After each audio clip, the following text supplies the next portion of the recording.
Hiwalay na daw ba si Kim Chu at saka si Sian Lim? Okay.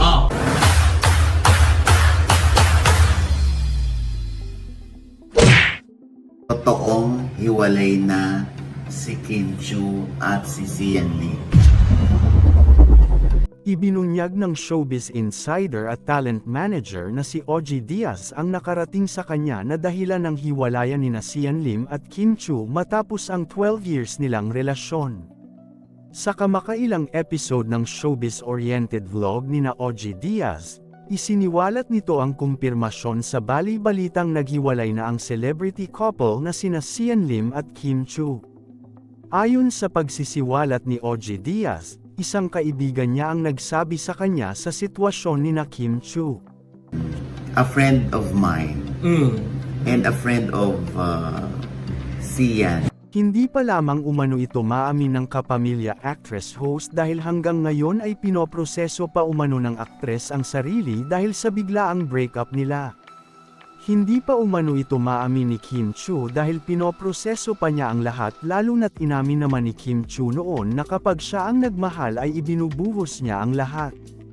Dahil ayaw umano niya na dumating ang araw na kukwestiyonin siya ng lalaki o ninyo man na may itotodo pa pala ang kanyang pagmamahal bakit hindi pa nito ibinigay ang lahat. Ibinahagi ni Ogie Diaz na wala naman umanong third party sa hiwalayan nila, ang naging problema lamang ay ang kawalan ng plano ni Sian Lim sa relasyon nila ni Kim. Lumalabas na wala umano sa mga priority ni Sian Lim si Kim Chu. Naitanong naman ni Mama Loy kung kailan pa naghiwalay ang dalawa, na kaagad namang sinagot ni Ogie Diaz na nauna lamang ng kaunti sina Catherine Bernardo at Daniel Padilla sa mga ito dahil magdadalawang buwan pa lamang na hiwalay sina Kim Chu at Sian Lim. Dagdag pang pahayag ni Ogie Diaz, tila naghihintay na lamang si Kim Chu ng proposal mula kay Sian Lim dahil 12 years na rin naman ang kanilang relasyon at nasa tamang edad na sila para magpakasal. Ipinahayag rin ni Ogie Diaz na nagsilabasan lamang ang mga isyu ng mga babaeng nalilink kay Sian Lim nang matapos na ang hiwalayan nila ni Kim Chu kaya naman hindi ito maituturing na third party. Sa kabilang banda, naging malaking tulong umano para sa mga pinagdadaanan ngayon ni Kim Chu sa hiwalayan nila ni Sian Lim ang kanyang It's Showtime family dahil sa mga pagdamay ng kanyang mga co-host. Nakakangiti rin umano sa studio si Kim dahil kabilang sa kanilang trabaho roon ang pagbibigay ng saya.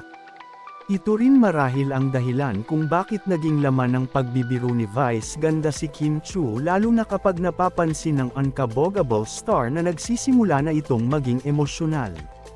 Samantala, makikita ngayon sa YouTube channel ni Sian Lim na binura na nito ang mga vlogs nila ni Kim Chu na magkasama. Isang video na lamang ang natira sa kanyang channel at 2 shorts na hindi naman niya kasama si Kim Chu. Kung pagbabasehan naman ang mga nalilink ngayong babae kay Sian Lim, mahihinuhang nag-uumpisa na itong mag-move on habang ang actress host ay pinoproseso pa ang nangyari sa kanilang dalawa. Bumuhos naman ngayon ang mga mensahe ng pagsuporta kay Kim Chu mula sa kanyang mga fans. Naniniwala sila na malalampasan rin ni Kim Chu ang lahat at makakatagpo rin ito ng lalaking handa siyang pakasalan at siya ang magiging una sa mga priority nito.